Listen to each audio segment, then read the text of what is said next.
Is this thing on? Oh. Hey, Drew. Zach, I had no idea you were even there, man. That's crazy. Yeah, that's crazy. We're in the same room, and you just noticed me.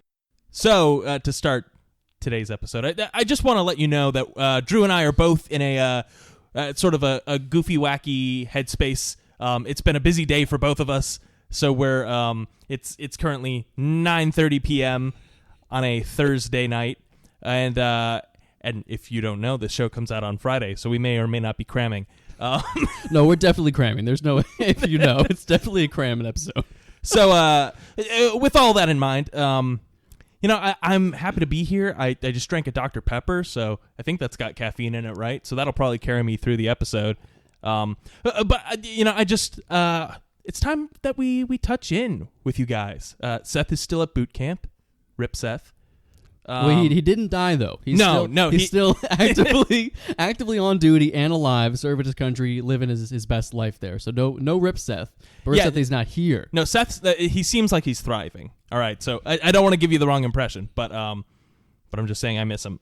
But Drew, you're moving tomorrow, so that's big day for you. And I just got a new job, and this all just happened to line up on the same week. I may or may not have been let go, so had to settle that quickly. So lots of change in the TableTalk Friday family.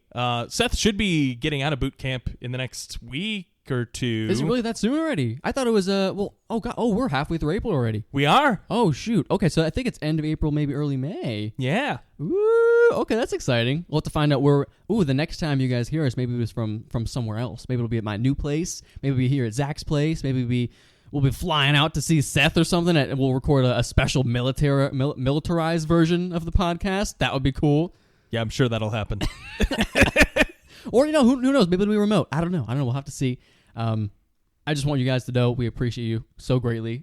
This week has been so much, and I am beyond excited just to sit here for maybe an hour or so, just talk to Zach about some D&D stuff that is not moving boxes or changing jobs. Yeah, exactly. So, I feel it, Zach. I feel it. We're going to make it through. We got this. Resident Evil 4 remake came out recently. No, it did not. Yeah, it really did. Okay. I have to get this. Have they released it for everything? Uh-huh. Oh my. Well, do we think it's on Game Pass? Probably not. I don't keep up with the shit that's on Game Pass though, so don't at me if it is. I doubt it though. I could be completely wrong. I'm behind on the whole Resident Evil scene. I still haven't caught up on the Resident Evil movies. I think the last one I saw was like 4. I think there's like 6 of them now, if I'm not mistaken. There's a good number of them. Something like that. And then, so they remade what I thought was Resident Evil 1, or maybe it was Resident Evil 2, and then all of a sudden they remade Resident Evil 4. So I don't know if they did 3 or not. They did. They did 3 too? Yeah, well, so the Resident Evil 1 remaster came out in like 2000 something on the GameCube. And then they ported that and updated it for the last generation of consoles. I don't think there's a PS5, Xbox Series S or whatever version yet. But there is. They released that last generation, and then they released the Resident Evil 2 remake on the Resident Evil 7 engine. And so they rebuilt that game with. It was sort of like a merging of classic Resident Evil and modern sensibilities. It's like my favorite game of all time. And then they released Resident Evil 3, which I haven't played yet.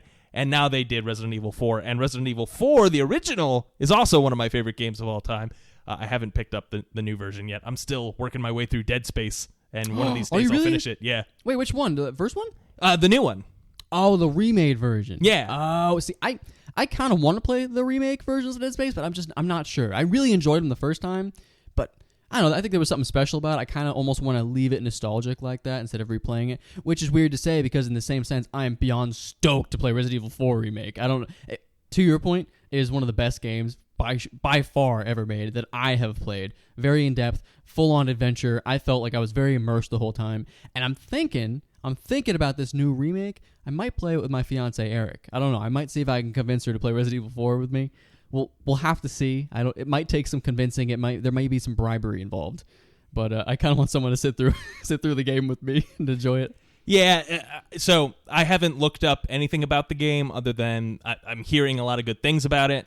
So no spoilers for this game I've played a million times before, but I'm super excited to get to it when I get to it.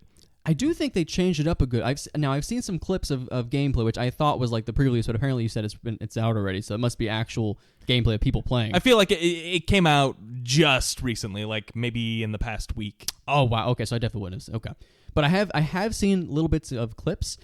There's things that I'm seeing that I don't remember from the original game. Just like little, I'm not gonna say nothing about it because I think it's a fantastic game and I recommend anyone play it. To be honest, it's a wonderful game.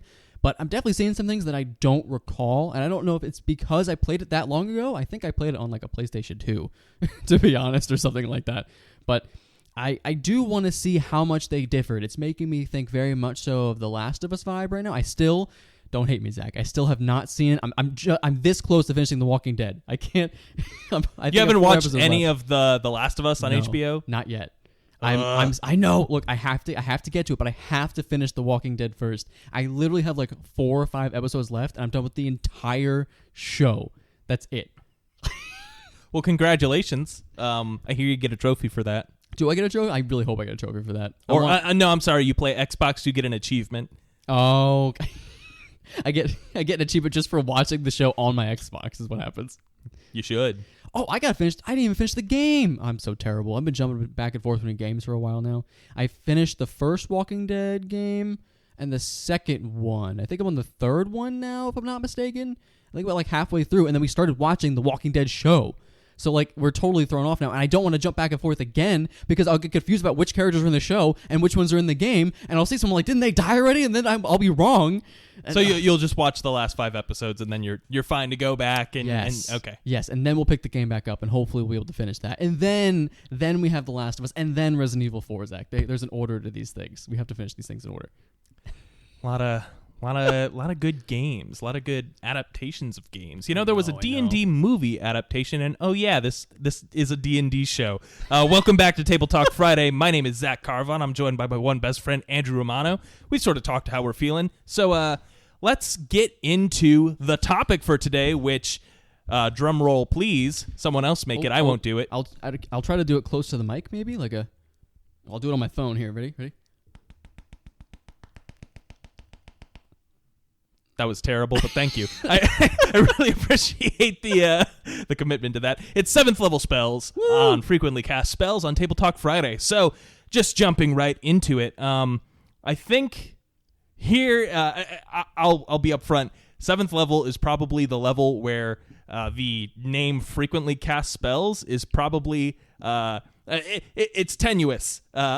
Whether or not we could even call any of these spells frequently cast. I don't know how many characters actually get to the point that they can cast 7th level spells. But if there was one spell that I said, or that I had to say is like the most frequently cast 7th level spell, Drew, I'm going to jump right into it. Teleport. Yes. Something I would actually love to have while I'm moving right now, so I wouldn't have to get a rental truck. That would be ideal, and I think it's actually probably the best use of that spell in D&D, is moving your home. Yeah, so there are a lot of spells that allow you to teleport in some fashion or another, but teleport is probably the best version of that. So essentially, it allows you to instantly transport you and up to 8 willing creatures of your choice to a space within range, that you can see within 10 feet of you to a destination you select. The interesting thing about this spell is you can choose any location on the same plane of existence as yourself, but there are certain degrees of success and failure based on how familiar you are with the location. Mm-hmm. So there are, let's see. So when you the destination you choose must be known to you, and it must be on the same plane of existence as you. Your familiarity with the destination determines whether you arrive there successfully. The DM rolls a D100 and consults the table. So there is a chance of a mishap almost no matter what you do. But there are certain areas where it's easier to teleport to. So a permanent teleportation circle, whose sigil that you already know. There is virtually no chance of failure there.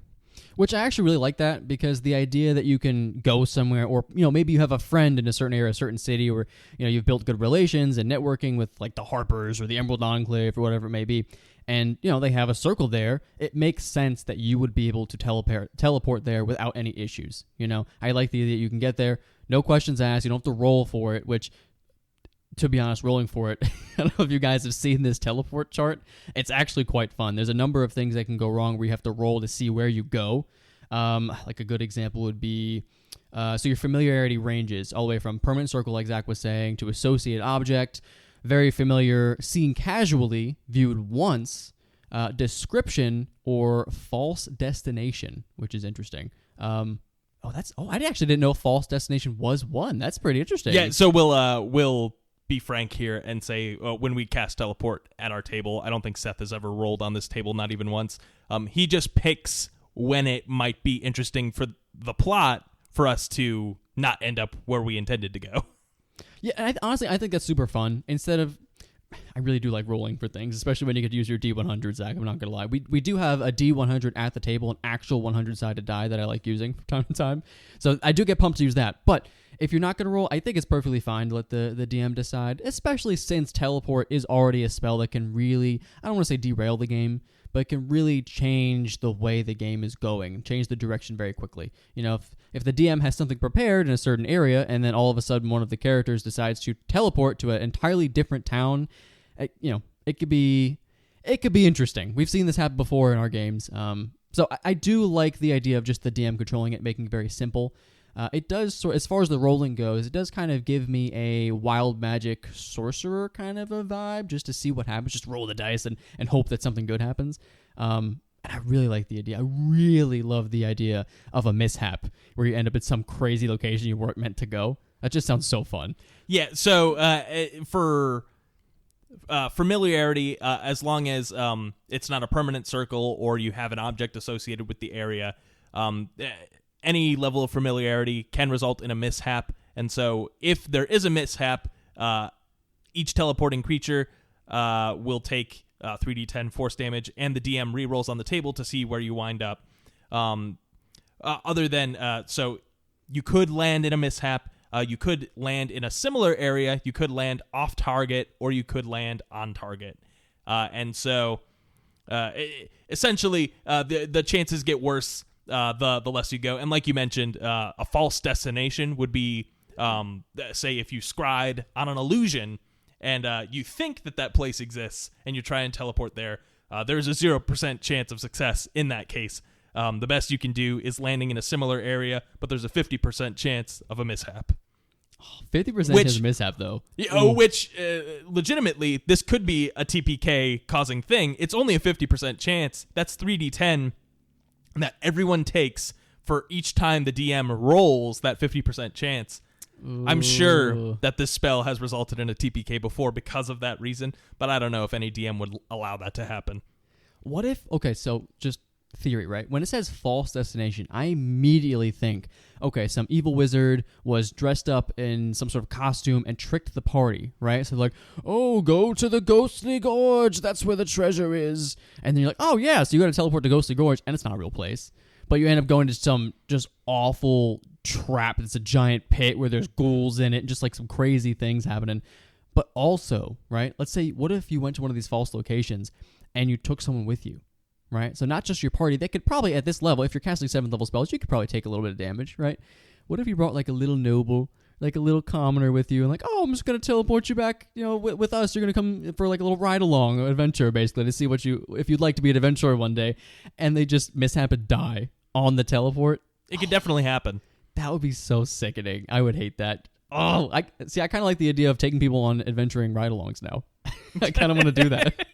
We do adventuring ride-along classes. We could teach people how to be adventurers.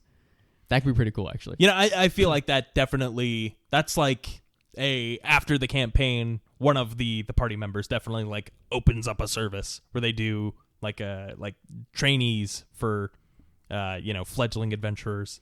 Yeah, it would be pretty cool. Anyway, so that's teleport. It's a super useful spell. So like I mentioned, anywhere on the same plane of existence. You could definitely get up to a lot of shenanigans with this, depending on how well prepared you are. So if you really wanted to get to the center of the dungeon, obviously, if the DM knows that you have teleport, they'll probably have some countermeasures like, oh, there's a anti-teleportation field around the dungeon or whatever. But maybe it's a dungeon that you cleared however long ago, and oh, we left that one thing there. We want to go back and get it. Now that we're stronger, you could definitely do that. You could end up anywhere on the planet in the blink of an eye, so that's pretty cool. It definitely has its uses, and in our campaigns, especially once you get to that, what is it, 15th level, that you can start taking 7th level spells. Is that it, or 13th? Roughly, it might be a little lower. I'm trying to think, because we're 15th level now in our campaign, right? I just recently got 7th level spells because I'm a little behind multi-class, so it takes me a little bit longer. But I think our party sorcerer actually is getting 8th level spells now, if I'm not mistaken. So, because you get level 9 at 17, so it makes sense that at 15th you probably get 8th level spells. I think, using my mathematical brain power. Yeah, and so 13th you probably get 7th. I think sounds about right. I'm 13. pretty sure that's. Anyway, we didn't look this shit up. Anyway, our party uses it. We're on a world trotting adventure. It's super helpful to just be able to go point A to point B super fast. Or even in Descent into Avernus, there may or may not have been a NPC who also had access to teleport, which became sort of mandatory once we lost our main mode of transportation. We really had to rely on the teleport spell to keep us from being murdered by the Archduchess of Avernus, who was chasing us. So I wonder if I don't want to talk about this teleport much longer, but I do wonder, since we're playing in a very difficult campaign, and I know our DM obviously has decided to make it more difficult for us because our characters are very strong and they've equipped themselves very well with magical items and all that sort. I do wonder if teleport is just like a state, like if you have to have it at a certain level, because we've never had this kind of power before, Zach. Like in one-offs, obviously, one of us has grabbed teleport or like a plane shift or something like that, right? But this, it feels different. I feel like we need to have teleport to get out of certain situations. And to your point, in our campaign relatively recently, when we lost our sorcerer because he was captured by a devil at the time, he was the one that knew teleport, and I had not yet, the party wizard. And so we actually got out of that situation by using a scroll of teleport. That was how we got out of the situation.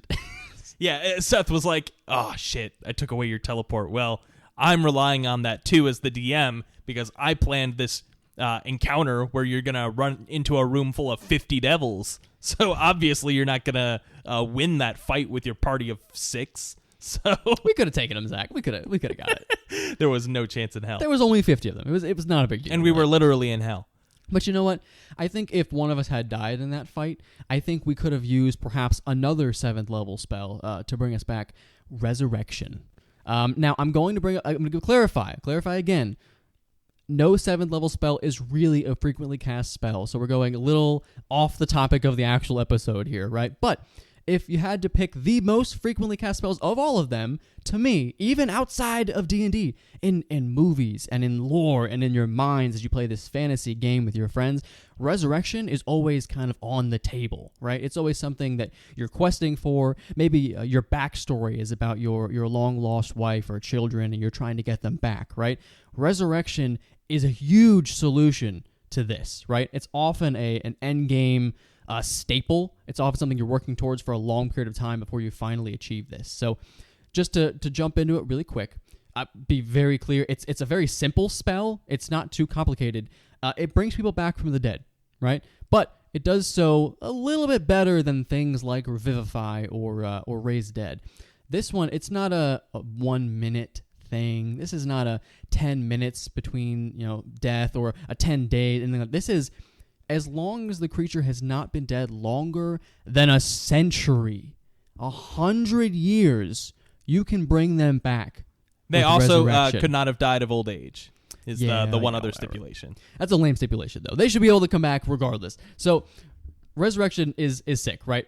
Think about how many times it could come in handy as far as bringing back a loved one, right? Or, maybe you find, it almost makes me think of a sort of an Speak with Dead spell where you get to talk to somebody. What if instead of just talking to them. You brought them back and had them guide you through an old battlefield or an old mining base where they could show you where the treasure once was, or where the dragon slayed his family before he made off with some of the gold.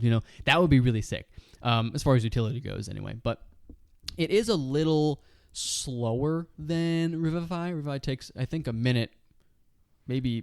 Well, Revivify is an action for sure. Yeah, so let's see. It's pretty quick. Resurrection, though. Resurrection does take an hour, which I think is perfectly doable for the actual impact of magic that you're getting here, right? You're not casting a little baby spell. You're bringing someone back from the dead if they've died, with your party or without your party, right? So I think that's pretty sick. As far as the components go, it does require V, S, and M. And then a diamond worth at least 1,000 gold pieces, which does get consumed. I think that's pretty consistent throughout a lot of the revivifying spells, or the spells that bring people back from the dead, like Revivify and so on. I believe it does scale, because I think you can actually get true resurrection later, which is even stronger and more expensive.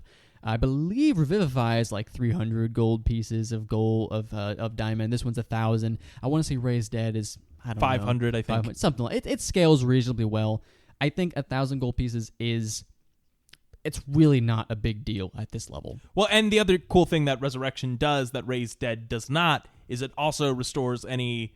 It closes all mortal wounds and restores any missing body parts. So, yeah, you could cast Resurrection on a skeleton and they'll come back as the person that they were, which is pretty sick. It's like a built-in regeneration, which I think is actually really cool. I do like Zach. You mentioned that it brings back all their stuff, but it does technically exhaust these people, which I love this con.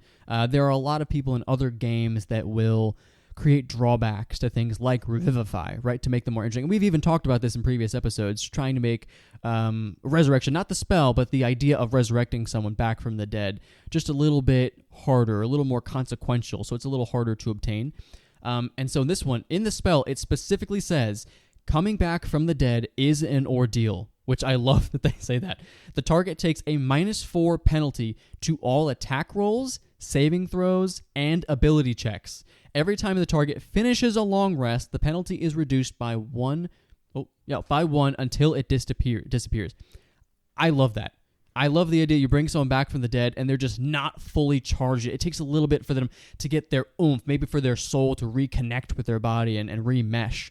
I actually think it's very flavorful. I think it's fun. I don't think it would be too offsetting in your game. Realistically, I feel like you're probably resurrecting someone that's not within the party, because more than likely they're not going to be dead for 100 years unless there's no there's some time travel shenanigans or something. Oh, that's really cool though. Imagine going back in time just within that century mark to resurrect someone. That would be pretty cool. I feel like at that, maybe the to go back all the way, it's too powerful magic for whoever. But I feel like if I could just go to whatever time, I'd probably just go back before they died, save myself the 1,000 gold worth of diamonds. Yeah, but they already did that with like the whole Terminator series. I feel like that's overdone, right? You have to mix things up. Let them die first. Let them learn their lesson or whatever they did, right? You grow. What doesn't kill you makes you stronger, but also what does kill you could still make you stronger afterwards. I think is perfectly reasonable. The other thing, so the drawback to the person who's resurrected is also the same as it was in Raised Dead, but the one extra thing for resurrection is casting the spell is also taxing on the spellcaster. So until you finish a long rest, you can't cast spells again, and you have disadvantage on all attack rolls, ability checks, and saving throws. So this is not a spell that you can cast in the adventuring day, essentially. Zach, I kind of thought that was it for the spell. I have never read all the way to the bottom of this spell. I did not realize you can't cast spells. That's correct. That's a lot, man. Okay, So I get it, right? There's build up to this resurrection. It's a big deal, right? It's plot twisting. It's game ending. I totally get that, right? It could be a big deal. But not being able to cast spells until you sleep, that's a lot, man. That's quite. I kind of would like to not go with that in the spell. I like everything else about it. I like that there's consequences to this. I really, really do. But until you rest, not being able to. What if you're a wizard? What if you're a sorcerer? You just can't do anything for the rest of the day? Well, luckily for you, wizards and sorcerers don't get this spell. This is a cleric and bard spell only, though the divine soul sorcerer could get it. Wait, are they nerfing clerics? Is that what this is? Is this a nerf to clerics, Zach? This is terrible. I completely disapprove of this spell now. This is terrible. You still have your, you know what? You use your divine intervention. You ask them for your spell slots back. That's how you do it. Oh, yeah. That's true. And you know what? Actually, at a certain level, it always goes off, I believe. I think it's like 17th level or something like that. So, yeah, you could do that. You just get your spell. You just cast for it. Although, if it's always going off, I guess you could just divine intervention them back anyway. You wouldn't even have to use the spell. Yeah, probably. Okay. No, fair enough. But still, seriously, check it out, guys. It's a good spell. If you ever get to this level, take it because it's cool. It's pretty strong. Frankly, I mean, I know there's a lot of drawbacks to it, but I can even see it being like an 8th, maybe even a 9th level spell for how strong it is. So, yeah, well, and so I'd say the only reason it isn't a 9th level spell is because there's true resurrection that removes all of the drawbacks of resurrection. So, and that one does cost 25,000 gold worth of diamonds and holy water, but definitely worth it for the effect that you're getting. We'll get to that one again when we talk about 9th level spells, though. Also in the same vein, just before we move on, we'll talk about Regenerate, which is accessible to bards, clerics, and druids, which it's similar to Resurrection, sort of thematically in that it can regrow limbs, but it takes 1 minute to cast, and it lasts for an hour, no concentration required. And essentially, during that period, the target creature regains 4d8 plus 15 hit points. For the duration of the spell, the target regains 1 hit point at the start of each of its turns, 10 hit points each minute. And then the target's severed body members, fingers, legs, tails, and so on, if any, are restored after 2 minutes. And if you have the severed part and hold it to the stump, the spell instantaneously causes the limb to knit to the stump, which I just hate the wording there, and I love it all the same. It knits back together. I don't want to see that happen. No, I want to see it happen in my game. It seems super gross, but this could be a very helpful spell in the event that, I mean, well, does this work? No, you have to touch a creature. So if someone has been beheaded, you can't regenerate them and then cause their head to grow back. So I guess that's the one stipulation, because you got to target a creature. A dead body's not a creature. Oh, but it's so much more fun. I like the idea that Regenerate would still work. I would DM Rule of Cool that it works. Maybe you have to cast Regenerate and Revivify at the same time. So like you cast Revivify on them, and then like if within the next turn you cast Regenerate and put the head back on, then it works. Ooh. Maybe that would be gross. He's alive for like a split second before he has his head. Oh, I hate that. Oh, that's terrible. I do like the actual regeneration effect of this spell, though I know it's not a whole lot, but at high levels, when you're fighting some crazy pit fiends or some giant dragons or actual giants, something like that, I think it's pretty handy to not have to cast another healing spell, right? Just to have that extra little +1 and get back up at the start of your turn. Yeah, I mean, you say that it's not a big deal, but it is. It's 1 hit point at the start of each turn. That's 10 hit points per minute, which, doing the math, is 60 hit points in addition to the 48 plus 15. That's as much healing as a heal, I believe, right? Yeah, heal's what, 70, 75, right? 70 hit points. So it's slightly more healing than the heal spell, which is a 6th level. Makes sense. It would be upped a little bit. Yeah. Plus, they get your body parts back. Yeah, and it's awesome that you get 1 hit point at the start of each of your turns, and there's no concentration tied to that. I don't think we're fully grasping how busted that is. Like, you can't die unless you die outright while you have this spell on you. Oh, shoot. Okay. Yeah. That's actually not a bad idea. Maybe do it before combat, or I don't know. It almost makes me think of a like an Aura of Vitality kind of a vibe, kind of like some passive healing along as you go. I actually dig that. I dig it a lot. To be honest, my favorite part about it is the stumpy part, just where you have to hold the body part up. I love the idea that someone's not resurrecting you, they're regenerating you, but it's like a queasy like cleric. He's like, oh, I can't do it. Oh, but he just casts it. And he's like, no, quick, before the spell ends, my arm. he's like racing over. The party's like fighting over the arm, like trying to. Well, no, you see, I feel like someone in the party would say, nah, man, let me keep the arm, and you'll grow yours back in 2 minutes. And then there's gross. 2 arms. Well, because the lizard folk wants to eat it. That's just Get out of here, Zach. Don't bring back this nightmare. I mean, that's the thing. Lizard folk will they'll eat anything. That I think it's what they say in the lore. I think they do eat quite a bit. I need to know more lore behind all these species now, and I can't keep up.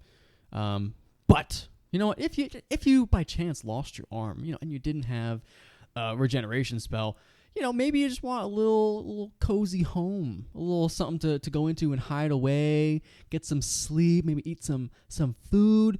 You could cast a 7th level Magnificent Mansion. Some people call it Mordenkainen's Magnificent Mansion. In fact, the book calls it that. It does, but if you pull it up online, it's just Magnificent Mansion for some reason. Oh, really? Yeah, I don't know. Maybe on a weird site or something. I don't know. That is interesting. But yeah, no. Mordenkainen's Magnificent Mansion, or Triple M. I'm going to argue it's frequently cast, again, just because I have seen it cast in online games, right? I have never seen it cast in person. I intend, as soon as I can cast the spell, to do so. I actually think I currently prepared it as my wizard in our current campaign. I haven't got to cast it yet because I think that was roughly around the time we stopped playing because Seth left. Is that not how we ended our very last session, is you cast a Magnificent Mansion and we went into it? Did we? Has it been that long? I don't remember. I feel like that's what happened, right? We got out of Incarceron, we opened the door into Minoros, and we all said, we're tired, we need a long rest. And then Pyth cast Magnificent Mansion, and we went into that. Or maybe we didn't do that yet, but that's what we were going to do next.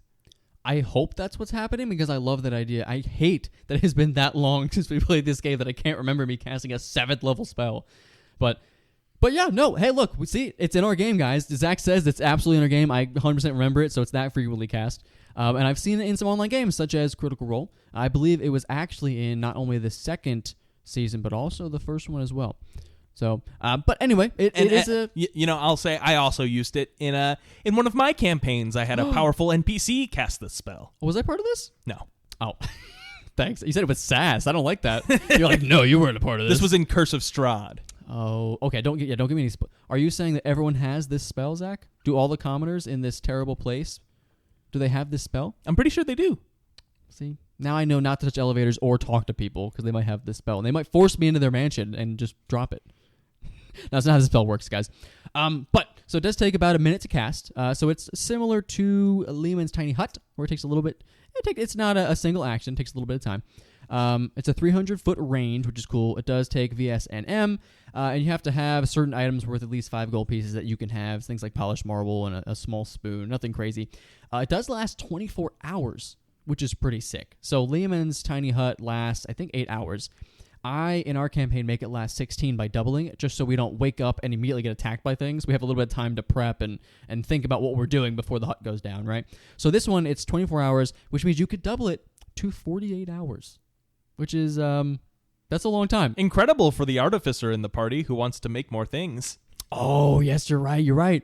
And so let's jump into a little bit more about this spell. Now, there's a lot of words in this spell, guys. I'm not going to read everything to you here. Basically, what it does is it creates a little portal nearby that you could just mosey on through that little portal. And on the inside of this little portal, it's basically a separate plane, or it's a little extra dimensional space for yourself, right? You can design this place basically however you want, right? I think there's some exact dimensions if you really look into it, but it's plenty of space for anything you need. You actually have people in there that can actually help serve you, make you food, clean up. They're like, I think they're called Unseen Servants, I believe, which is a 1st level spell, if I'm not mistaken. Yeah. It says a staff of 100 near transparent servants attend all who enter. Yeah, so 100 servants for just you and your party. It's like, what, maybe 6, 7, maybe 8 max in your party. You have 100 people to help you out with whatever you need. So if you want to, have some food made up, if you need a quick little workshop, to your point, Zach, a quick little workshop built for your artificer to work on some things, you absolutely can do that. I believe the only thing you can't do is take food out of this thing. I'm trying to double check. There's a lot of text in this one, guys. A lot of text. Yeah, I think you can't take out food. Now, the weird part is you can eat food inside of it, and then you leave and you're nourished. But you can't leave with food. So to me, it's a little odd because it's still in your stomach. Well, yeah, so it contains sufficient food to serve a 9-course banquet for up to 100 people. You can bring a city in here, guys, like a small town. You can feed everybody, and it's a full-on banquet. This isn't no Golden Corral buffet here. This is a full-on banquet. So everyone, come to my banquet hole. I've like made that. a little hole in the wall, and inside is a banquet. Everyone, come in. I'm sure everyone would go in that hole if you said that. Oh, and the that's so terrible. The hole itself, I believe you can open or close the portal if you are within 30 feet of it. While closed, the portal is invisible. So, I mean, right off the bat, it's already. It's a 7th level spell, so it should be, but it's already incredibly better than Lehman's Tiny Hut, right? I think Lehman's it's not. The word isn't transparent. It's translucent, maybe opaque. Something like that. Opaque. We'll go with opaque. So you can see it. It's just difficult to, right? Well, but you can't see within it. It's like it's an opaque dome. Mm-hmm. Which is still really cool. I like the idea that you're on like a one-sided glass sort of a thing. Yeah, exactly. But this one, I don't even think you could technically even dimension door into this because it's a portal that brings you into this place, and you'd have to guess where. Can you dimension door through a portal into another place? I don't think you could. So. I would argue you couldn't. So to get into this place, you would actually have to find the portal if it wasn't closed, right? So let's say it's closed and it's invisible, right? You'd have to have a detect magic spell up. You'd have to have see invisibility or something along those lines, and then force your way in. Which I'm checking this spell now. I want to say not anyone can enter. Let me see. You and any creatures you designate when you cast the spell can enter the extra-dimensional dwelling as long as the portal remains open. You can open or close the portal if you're within 30 feet of it. While closed, the portal's invisible. So you get to choose who comes and who goes. You also get to determine who sees it and who doesn't, as long as, obviously if they've got true sight or some shit. This won't work against devils, which is what we would use it for. But otherwise, even still, they can't get in. Which I think is incredibly handy. Again, just infinitely better than Lehman's Tiny Hut. Again, for good reason, though. It's a very high spell. And the only reason I'm bringing this spell up a lot, Lehman's, is because we use it an incredible amount in our campaign all the time, everywhere we go. I think a lot of parties do. I imagine so. It's just a great spell, and this is definitely the next step up. Like, if you like Lehman's, you're going to like this spell. If you're willing to have the resource at the end of the day, it is a 7th level, so you got to save some of your juice, some of your Minute Maid towards the end. I do think this is the ideal Dungeon Delver spell, though, because versus Lehman's Tiny Hut, which specifically states it's a dome, so, a smart DM will realize, like an ooze could probably like seep up through the cracks underneath, or, whatever creature could find a way to get up underneath the dome. There is no way for anything to get in. And it lasts for 24 hours. So you're getting that full long rest and doing whatever else you need to do to get fully rested and prepared for the rest of the day.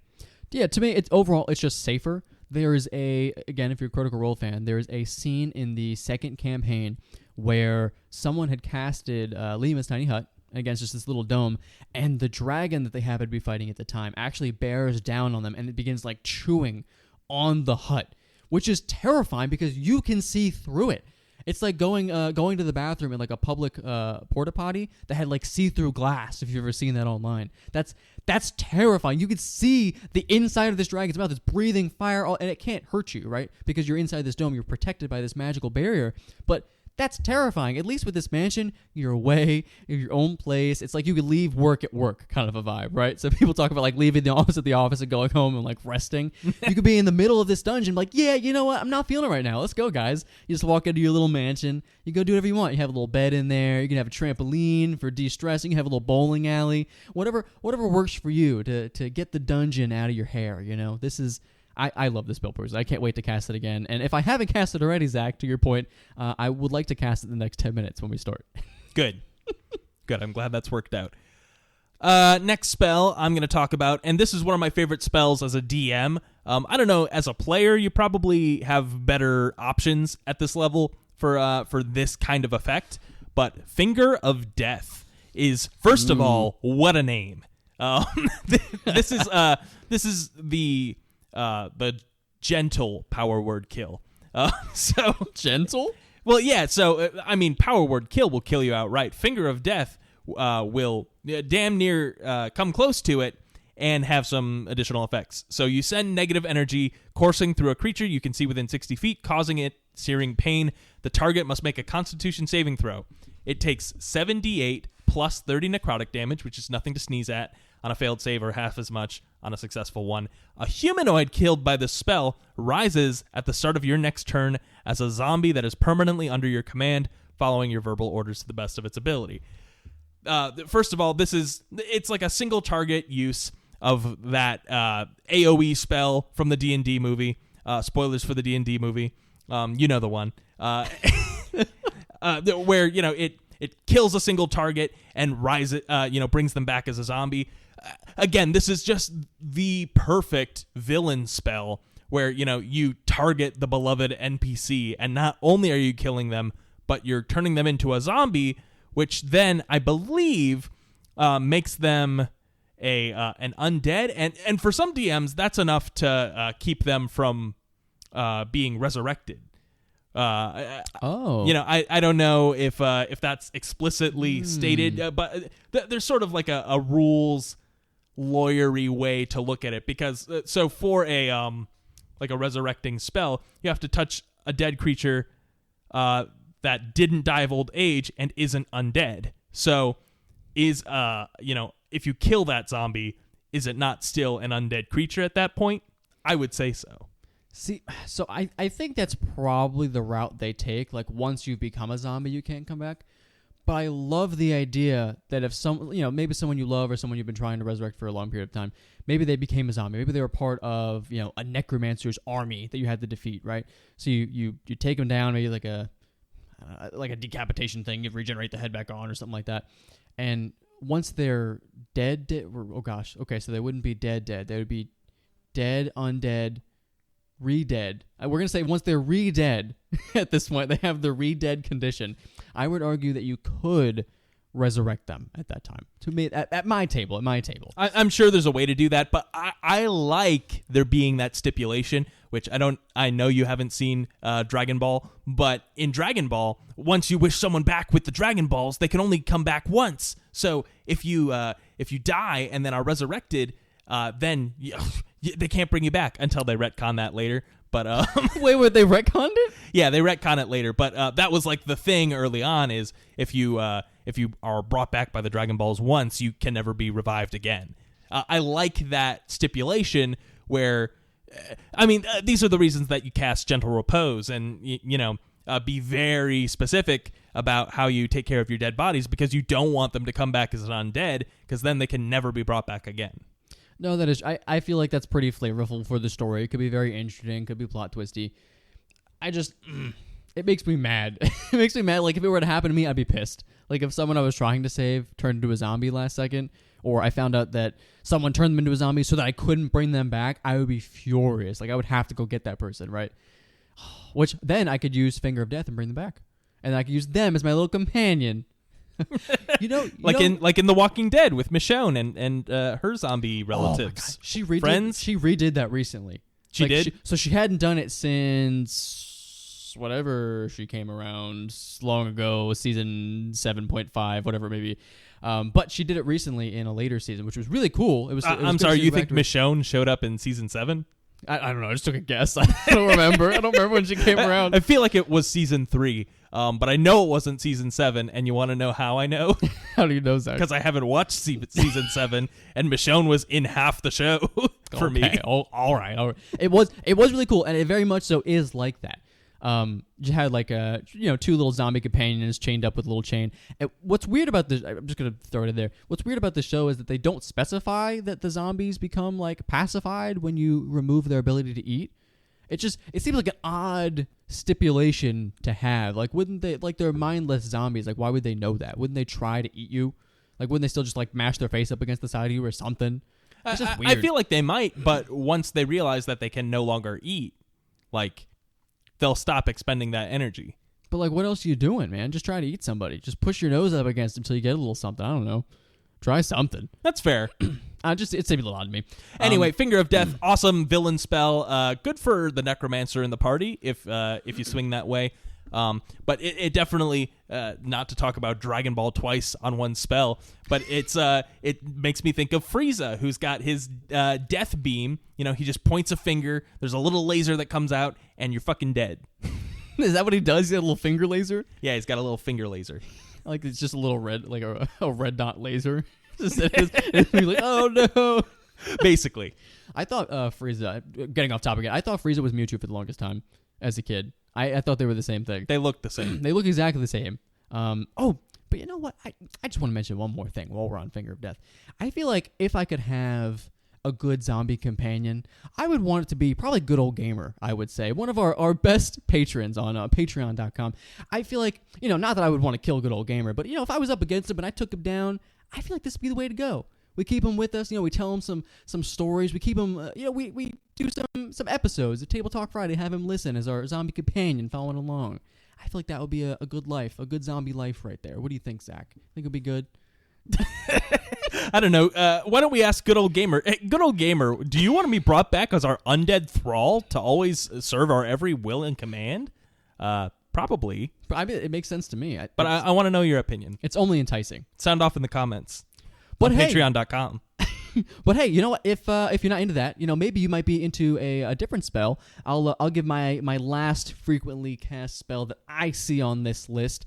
Once again, I'm gonna reiterate, it's not super frequently cast, but you know what? I have heard of people excited about this spell.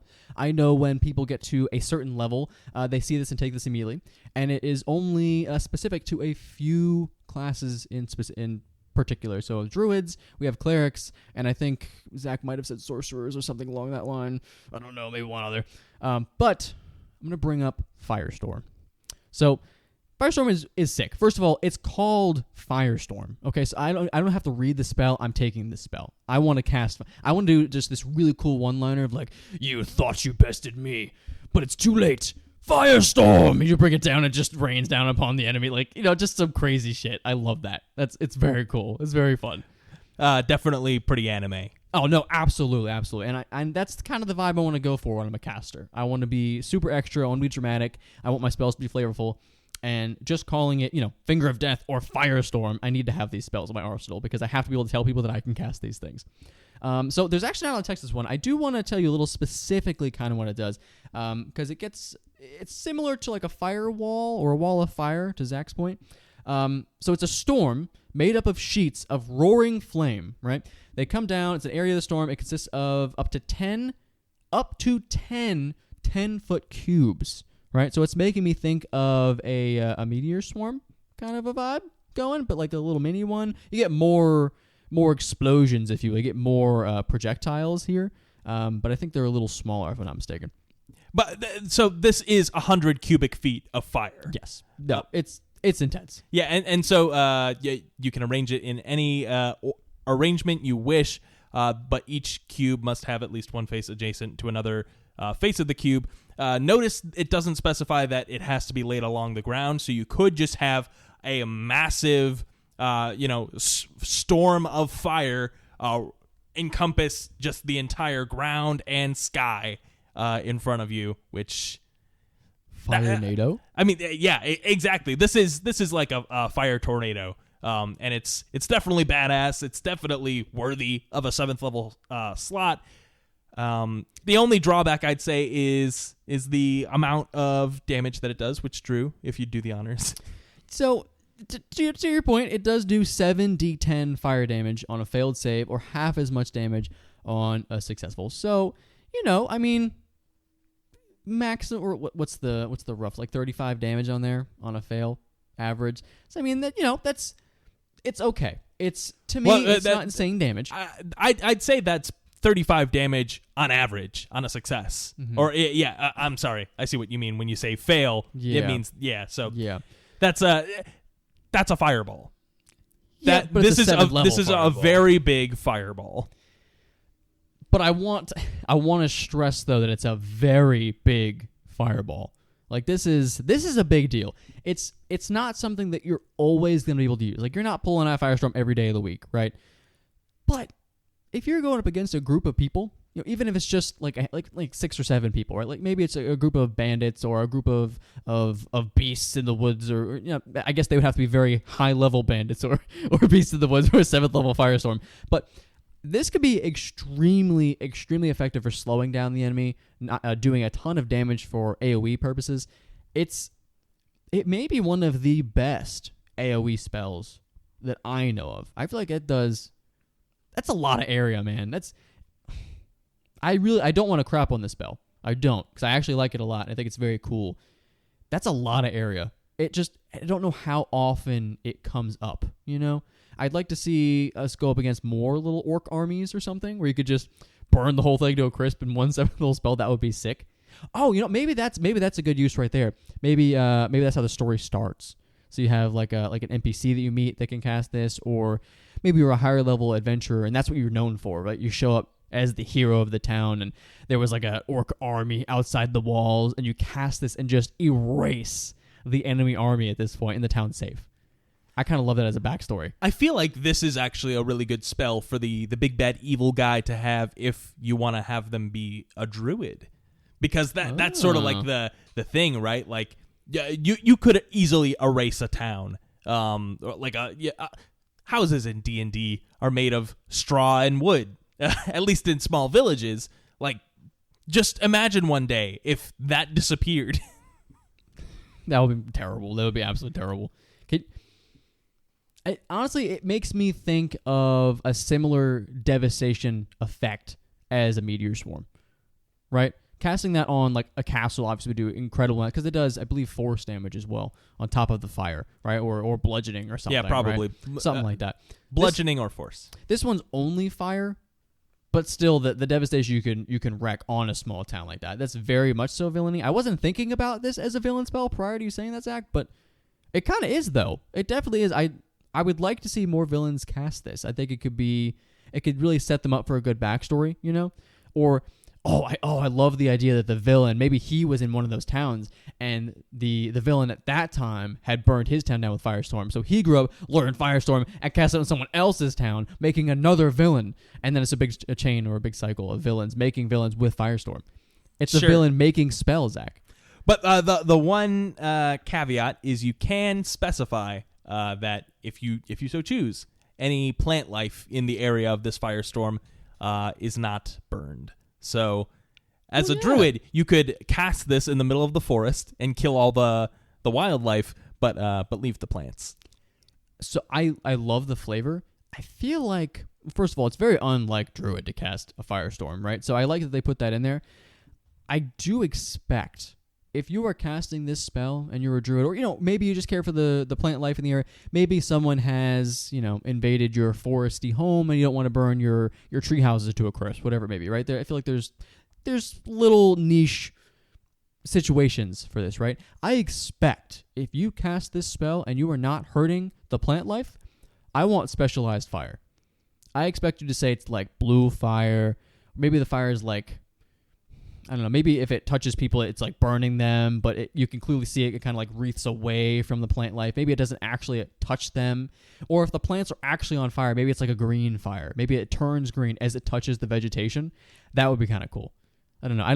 I don't know exactly how I would flavor it in the heat of the moment. I think it would be a situational sort of a thing, but I feel like there's a lot of fun ways to flavor as to why the fire is not burning the trees or the bushes. Well, I mean, clerics also get it. I feel like, if we're taking this as like an act of God spell, which it definitely is, like, the cleric doesn't wield this power themselves. They're asking their deity to do it. So the deity is going to say, okay, fine, I will smite your enemies, but I'm not going to destroy all of creation. I'll leave the plants. Oh, it's like a radiant divine fire. Yeah, like a gold flame. It's not specified that it has to be, but you could definitely flavor it like a holy fire. I think a holy fire is way more, honestly. Okay, Firestorm, like I said, the name is super cool, But Holy Fire sounds actually cooler. I think I'd rather cast 7th level Holy Fire as down upon my... That sounds pretty sick, actually. I kind of want to flavor it like that now. I'm going to call Holy Fire from now on. It's no longer Firestorm. Deal. Just to confuse people. Just to confuse people to see what happens. So, in typical Table Talk Friday fashion, we've gone on for quite a while, but I do want to cover... maybe we'll rapid fire a few more 7th level spells, but I do want to cover what's probably the best damage dealing 7th level spell. This is far and away, personally, I want to be able to cast this spell. I haven't yet, but when I do, ooh boy, this is also like all these other 7th level spells. There are a lot of aspects to this one. So you pull up the actual spell description, and you have to pull out your magnifying glass to read it. But Prismatic Spray. Oh. So this is a spell where essentially you shoot out a rainbow of light, and there are 8 multicolored rays of light that flash from your hand, and each different ray is a different color and has a different power and purpose. Each creature in 60-foot cone must make a dexterity saving throw for each target. You roll a d8 and determine what color ray affects it. So there are 8 different color of rays. Well, there's actually 7, and then the 8th is a special feature where the target is struck by 2 rays. You roll twice, re-rolling any 8s. So that's sick, actually. Yeah, Zach. Absolutely sick. So in any case, there's a red ray which does fire damage. If any of the rays that deal damage deal 10d6 of that damage type. So if you do roll an 8 and you get 2 of these, that's 20d6 damage on that one target. This is a 7th level spell. Jeez. Okay. So we're talking serious damage here. We're not messing around. This isn't necessarily Firestorm. This is all out damage what we're going for. Yep. So red does fire, orange does acid, yellow does lightning, green does poison, blue does cold. And then there are 2 special rays. There's the Indigo Ray, which essentially does the effect of a Flesh to Stone spell, but there's no concentration involved. So on a failed save, the target's restrained, and then it must make a Constitution saving throw at the end of each of its turns. If it successfully saves 3 times, the spell ends. If it fails its save 3 times, it permanently turns to stone and is subjected to the petrified conditions. And then the other one is the Violet Ray.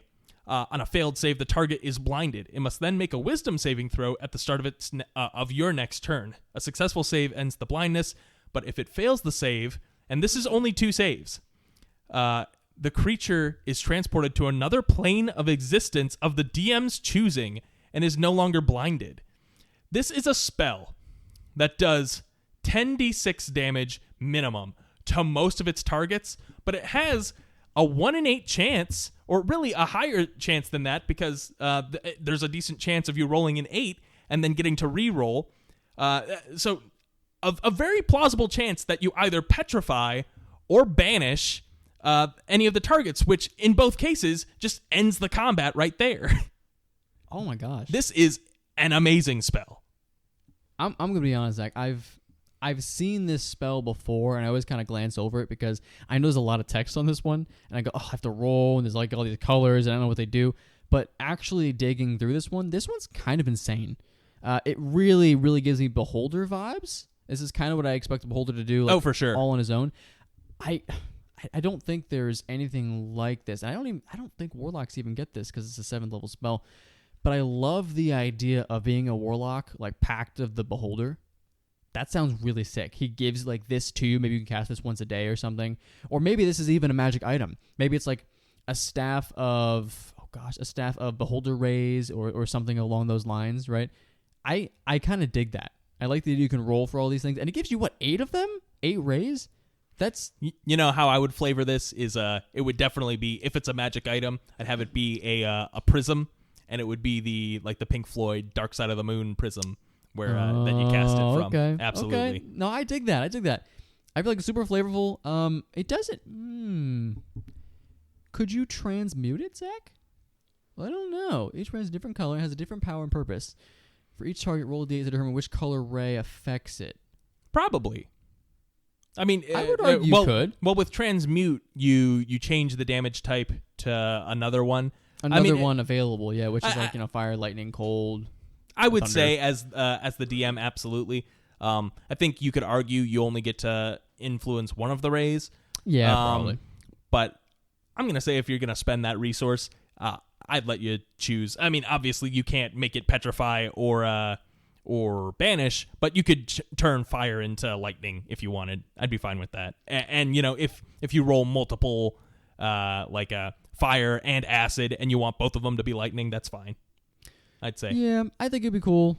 I am seeing, just to poop on a little bit here, for our specific campaign, Descent into Avernus, this spell, I personally would not take it, and I wouldn't take it for one reason only. If I roll, without transmuting or anything like that, if I roll a 1, a 4, or a 5, that's fire damage, poison, or cold, most of the things we're fighting are going to resist it. And I think poison is the most resisted damage type in the game, followed by, cold and fire, not necessarily in that order. So there are some good resistances against a number of these things you could roll. But to your point, I mean, you could even get a second extra ray if you roll an 8, and there's other things like banishing, restraining, blindness, all that kind of stuff. So I feel like you're definitely getting something good out of this, but there also is a reasonable chance that if you're playing this as high level, which you're going to because it's a 7th level spell, that you might get a ray that you don't necessarily want. So just be aware of that before you take the spell. It's still a very good spell, and honestly, I think just for the fun of rolling for it, just like the teleport spell we talked about before, I love rolling for things. I think it's fun. It makes things interesting. The Wild Magic Sorcerer is where it's at, right? But just be aware it may not affect everything you're up against. Yeah, and the one thing that I'll say I wish it did is if the creature's large enough to be hit by multiple rays, say if it's the Tarask and you cast Prismatic Spray on it, there's no way that all of the rays aren't hitting it. So I wish that it would allow you to just hit them all. That would be totally broken. That would be cool, though. But why doesn't it work that way? Can you imagine something big like that? You just blast it with a full-on rainbow, just a full spectrum of colors. That would be really sick. I don't know how I would flavor that. I don't know if I necessarily always want to blast a rainbow out of my hand. Some characters are kind of edgy and mysterious, and I feel like the rainbow kind of ruins that whole vibe. So I don't know how I would necessarily... Maybe it would just be like a stream, like if it was one red, right? It wouldn't be like a stream of color. It would be just a column of flame that comes from my hand or something like that, I mean, there's a million ways to do it. I don't know. I would lean into it, honestly. I mean, you don't get to decide what magic is. Magic is magic. It's random and it's weird. I just like the idea of a big scary villain, just like with an eye patch, and like he's all gruff, he's got a big old beard, maybe with one eye, or his hair's all shaved off on one side. He's got like spikes coming out of his armor. He's like, prismatic spray, and he blasts this rainbow out of his hands. Like, what, bro? Like, what are you doing? Taste the rainbow. No, I like that. That's pretty good. No, there's a lot of uses for the spell. I dig it. I might have to, even after what I said, Zach, I might have to review this just to see if it's worth taking. I think Wizards get this. I think they do. So yes, this is for sorcerers and wizards and the Arcana Cleric. Oh, yeah, the Arcana Cleric's just not good, Zach, though. It's not a good one. No, but they get Prismatic Spray. Okay. Well, I guess that is it. It's a good little buff to clerics, because I think they needed it. They really need more buffs, honestly. We are over an hour. But Drew, did you have one final spell that you wanted to cover? Normally I would say yes, but as we get up there, Zach, in 7th level, I think a lot of them are not really frequently cast. So I'm gonna say no. I will say, I'll just honorable mention. How about we'll give just a quick honorable mention. We'll say Plane Shift, just because Plane Shift is super good. Yeah, Plane Shift is the teleport if you need to get to another plane, which is also very common at these high levels. So definitely a good one to have. There are 0 chances of the same kind of failure of teleport, but you also don't get to be so specific with where you go. Mm-hmm. Definitely an awesome spell. You'll see it cast all the time, if not by the party, then by powerful NPCs that need you to get somewhere, or cast through a magic item that allows you to get wherever you need to go. Just to call my own bluff, I said, there weren't any more super frequently cast spells, but Plane Shift, I use it literally every session for the most part. I feel like we're teleported back and forth all the time, going to all these different places, and maybe that is not the case for everybody. We are in sort of a multiversal sort of campaign. We're jumping around a lot. So for me, I literally have to save a 7th to 8th level spell slot to have this ready in case we need it. It's very similar to teleport, right? It's the party expects me to have it. So it is actually very frequently cast at our table. So I'll take it back. It is a frequently cast spell. And don't forget, the one other thing I will say about it, just as that honorable mention, is you can use it offensively. So you can make that attack roll on them with your spellcasting mod. And if it hits them, I believe they have to make a save. No creature fails save. Yes, they have to make a charisma save. And if they fail, you just send them to a specific plane, basically. Oh. So I didn't know you could do that. It's like a targeted banishment. Yeah. It's a little stronger than banishment, but you're absolutely correct.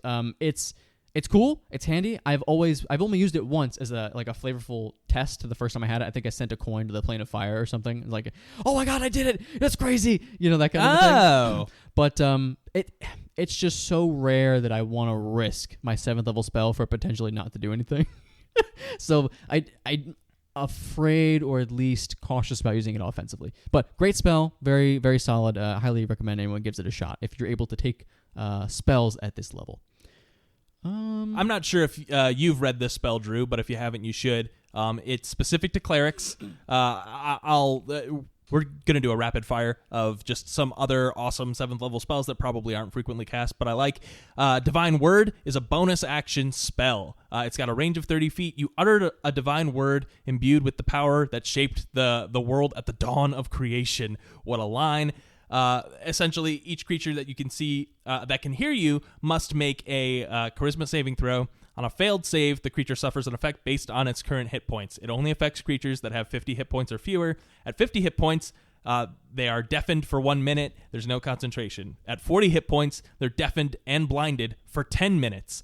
At 30 hit points, they're blinded, deafened, and stunned for 1 hour. And then at 20 hit points or fewer, they are killed instantly. It is just the epitome of what you'd expect, destroy undead to become, but it works on everything. If it's got 20 hit points or fewer, it dies instantly. If it's got 30 hit points or fewer, it is stunned for an hour, which if you want it dead, it's dead at that point. And then even blinded and deafened for 10 minutes is enough to take most creatures out of commission in combat. This is... obviously, you're not going to be fighting things with fewer than 50 hit points at the start for, at this level at any time, really. But it's definitely an awesome spell just to pull out. The cleric says, all right, I'm fucking done with you. Die. And then everyone dies. I so want to use this now as just that once in a lifetime opportunity where you get to take out just like half of an evil town or a zombie horde. This would be perfect for a zombie horde, actually, just taking them all out. That would be very cool. To your point, the stun, the blinded, deafened, and stunned for 1 hour. What are you supposed to do?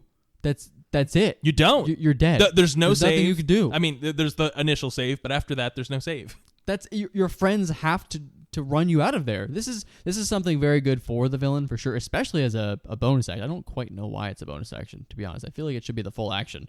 Maybe it's just to take into account that they do have to be relatively low hit points. I'm not quite sure. Yeah, I mean, ultimately, I don't think it's going to see that much use in combat. It's more. It feels to me more like a villainy spell still.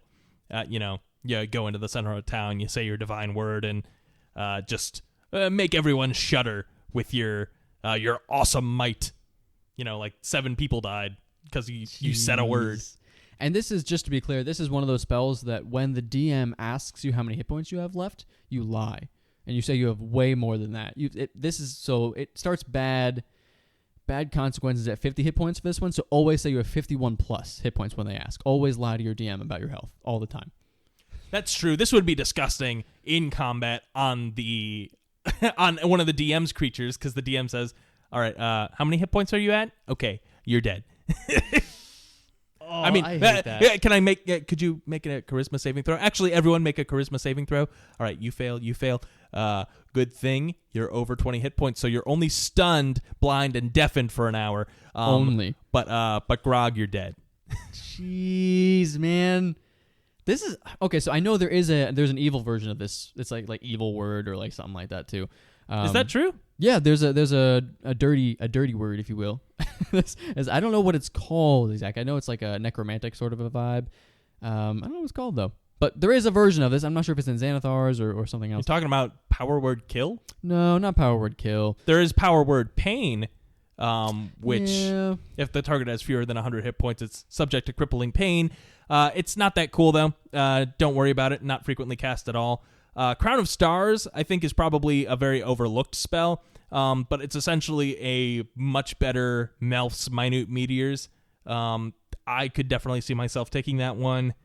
One that we haven't mentioned yet that I also think it's situational, but I would love to see it in use, is Delayed Blast Fireball. Yeah. Which it essentially it does the same amount of damage that a 7th level Fireball would do, but you choose a spot within range, and essentially you concentrate on that. So you send out your little bead of fiery energy, and you just let it sit there, and it charges, and it charges. And if you concentrate on it for a full minute, for every round that it is not yet detonated, the damage increases by 1d6. So you can focus on this thing, and at the end of that, it gains an extra 10d6 damage for a total of 22d6 fire damage, which is nothing to sneeze at. The caveat, though, is while the bead is out there, anyone can walk up to it and like attempt to pick it up and throw it. And there's a potential for you to get nuked by your own Delayed Blast Fireball.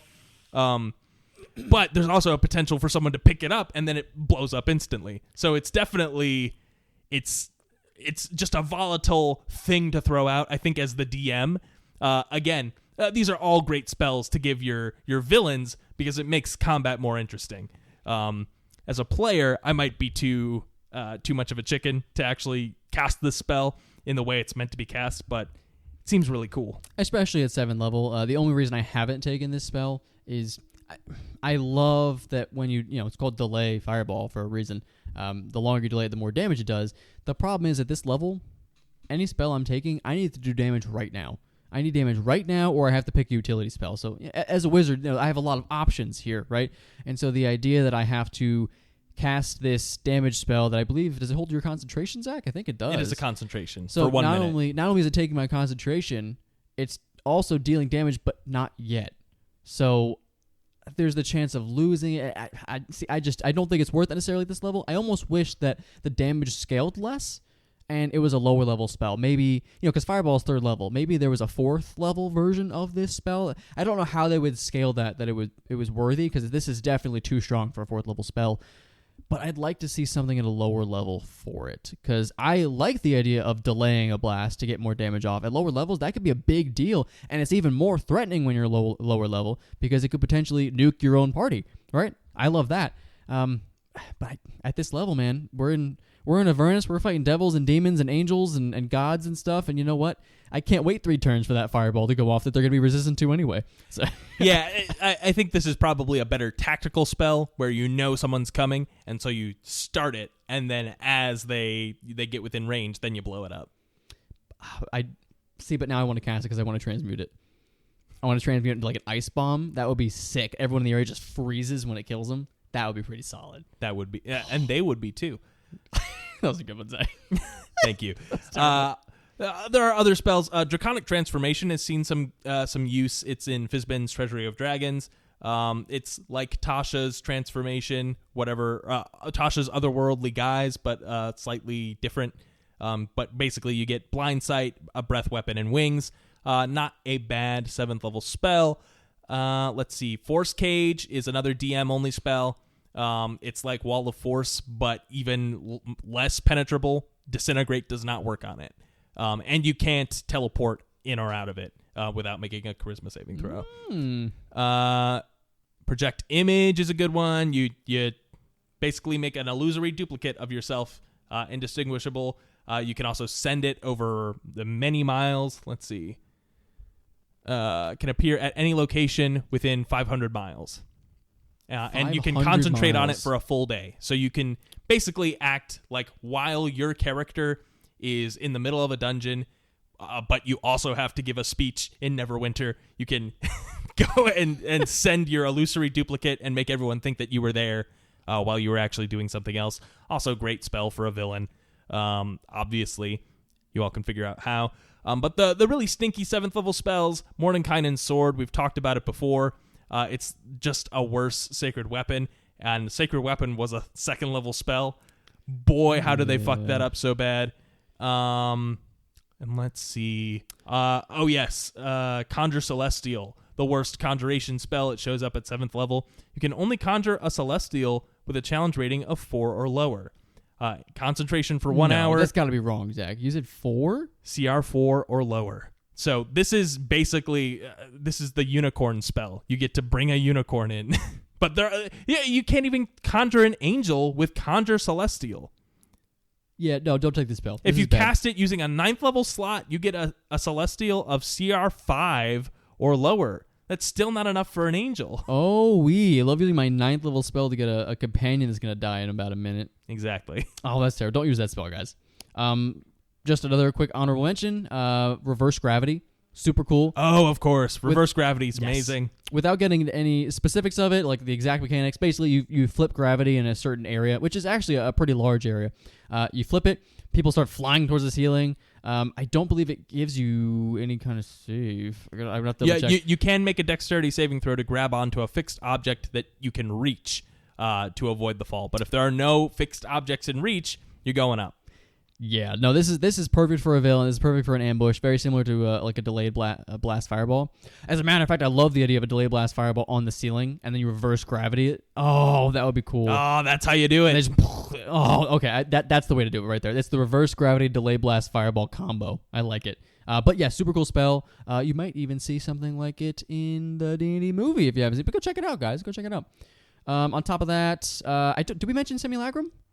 We did not mention Simulacrum. Why don't you tell them what it does? Yep, so Simulacrum, honorable mention, really quick, guys. Just firing through some of the more fun 7th level spells here. Definitely not frequently cast, unless, of course, you're running into a lot of high-powered wizards in your setting. Maybe you're in Ravnica, where there's a lot of magical stuff going on. Simulacrum, it basically clones you guys. You can make clones of yourself. It costs a good bit of gold and quite a bit of time to cast. I'm just double-checking really quick.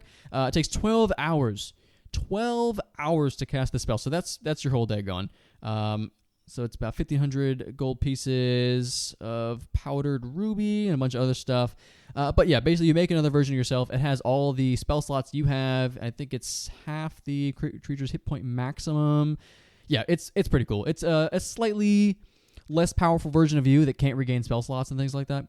But guys, it's an extra you. Bring an extra you into the fight. I don't care if it's got half the hit points or it doesn't have as many spells. It's an extra version of you. All the stuff that you have, your abilities, it has those. If you make a simulacrum of like a fighter, that's an extra action surge. That's crazy. That's just you. If you have the ability to use this spell, if you get the opportunity to have a 12-hour casting time and make an extra you, do it. Talk to your DM about it. But do it, please. This is a great spell. Well, this is also a game-breaking spell because though it does reduce the hit point total of the creature each time you do it, you could potentially have your simulacrums make simulacrums, and it just becomes a never-ending cycle where you've got an infinite amount of use, and they're all down a 7th level spell slot. I'll give you that, but an infinite number of wizards with 1 hit point is still an infinite number of wizards. Could you true polymorph somebody and then simulacrum them? Would that work? I believe there was a D&D Shorts video on that, and I think rules as written, it does work. That's nasty. You're just making like infinite dragons to bring on your adventure. That's terrible. Don't use it for that purpose, guys. Don't do it. Well, no.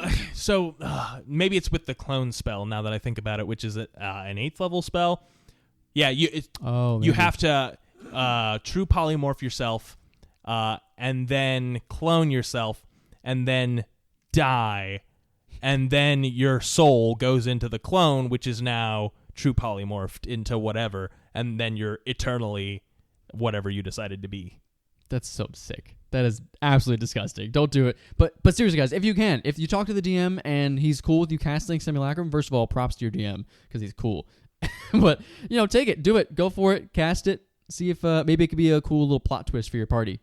Maybe one of your party members leaves or something, and you need a little extra buddy, and you have 2 of your own people. That would be cool. Yeah, I don't know, something like. There's a lot of uses for it.